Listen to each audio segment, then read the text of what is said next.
I am so excited to welcome Mayor Karen Bass, the first woman and second African American to be elected as the city's chief executive, with an agenda of urgency, accountability, and a focus on housing people and increasing safety and opportunity in every part of LA.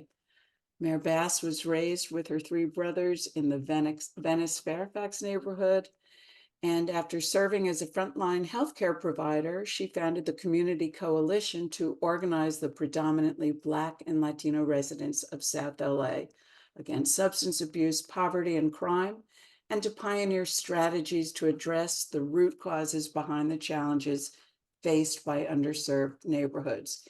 If I read the rest of her bio, you would have to take a nap.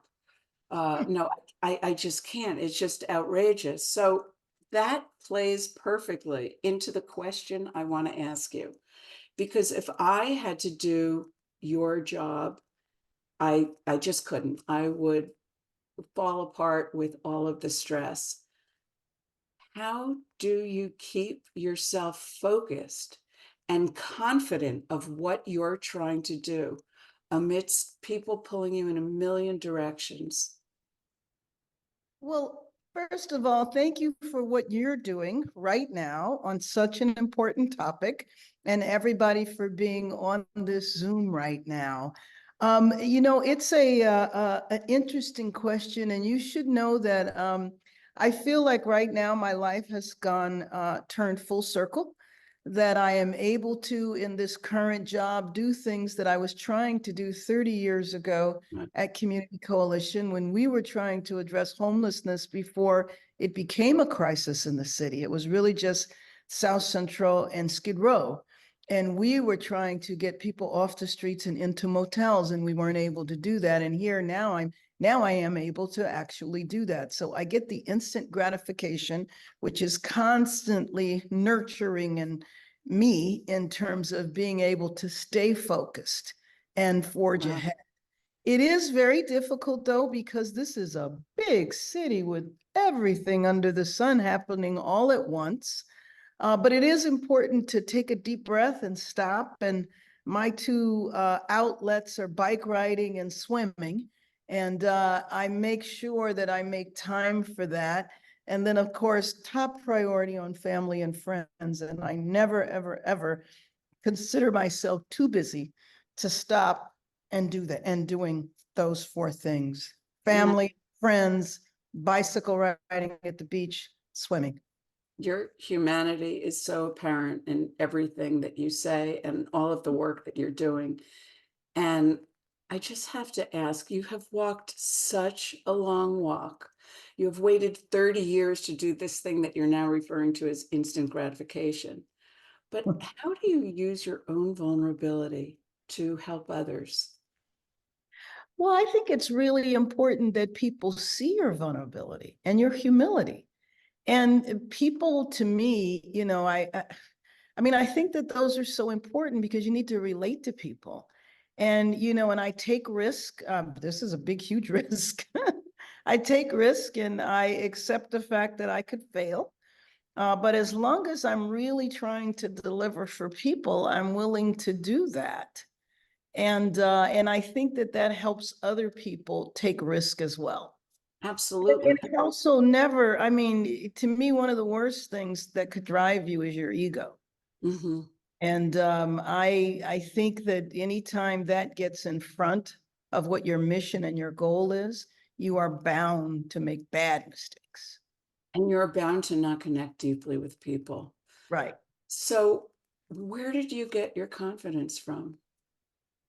Um, I'm not sure where I got it from, but I'm really, and I always have been mission driven. And so, I have been in different offices, but I actually never envisioned being in public office at all. My life was as an activist, and what I did for a job was I worked in healthcare. And then when I started Community Coalition for the first time in my life, I was able to do things that I was able to do work, and I got paid to do what I was always doing for free. Mm, I always tell young people that try to find something, try to find some type of work that you would do regardless of pay. yeah, That is ultimate to me fulfillment. that's amazing. I really appreciate that. And I think we're so benefited, especially in this community, because people are being vulnerable, right? Improvisationally, and then immediately share it with people. And getting to see someone like you who has had so much influence and so much success, and getting to see that humanity side even more so, that of course you struggle too. And Yeah. it's just so encouraging for all of us to realize there's no straight shot for anybody. No, and Was I have a lot of fear. I mean, I'm worried now in terms of we've been able to get people off the street, but it's expensive. And I know that very soon, it's like any day now, I know the press is going to zero in on the money, but to me, it's like, well, how much, do you leave people on the street and let them die? Do you leave people on the street and have it compromise the quality of life for everybody? Or do you address it in the way that I think you should, which is this is a humanitarian crisis? How is it that in the richest country in the history of the world that we have people dying on the street, and we're just not going to take care of them? And so that's a fight that I agree, life is worth a heck of a lot more than money. But that's going to be a political, discussion. And it's a fight that I'm fearful of it, but I'm not afraid of it, if you know what I mean. I mean, I know that it's going to hit me, but I'm ready to fight over it because I feel like it's a part of your humanity and you should never, ever lose your humanity. But staying focused on goals and really having that be the driving fact, it gives me an abundance of energy. That's so great. And, when you think about some of the language we use around homelessness or unhoused, it's still devoid of a person's personality, their circumstances, their brilliance. How brilliant, how driven do you have to be to decide to wake up again after what you've been through? I always make sure that staff give me time so that I can go out on the streets as well. I need that for my own fortification. I want to talk to the people, and it's such a high point to go see somebody in a tent and 2 days later to watch them move out and a week later to see them in a motel and to have people cry and tell you, I just thought I was going to die here.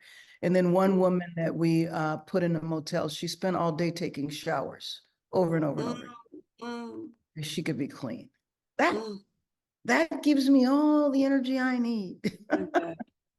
Well, I am officially giving you an invitation right now. If there's ever an opportunity for folks to get access to computers, we want them to join us here. We have such diverse voices from all over the country. And the reason this is rich is because of that. To get to connect deeply with people that you would not otherwise have met. So it's such a privilege to have you, and to have you serving us in this wonderful humanistic way. I Thank appreciate you. you being here. Thank you very much. I Thank you so appreciate the much. work that you're doing. You're doing Thank a you. lot for people. Well, I know you are busy, and I thank you so much for taking this time. And if you'd like to stay a few moments, please do. But if not, we certainly understand. Yeah. I will switch over to another Zoom where we are talking to a neighborhood where we just moved a lot of people out of their encampment, and we want to get the neighbors to continue to be involved. So I'll go back to that, and thank you Okay. everyone for the time to speak with you today. Thank you so much. Lots of love.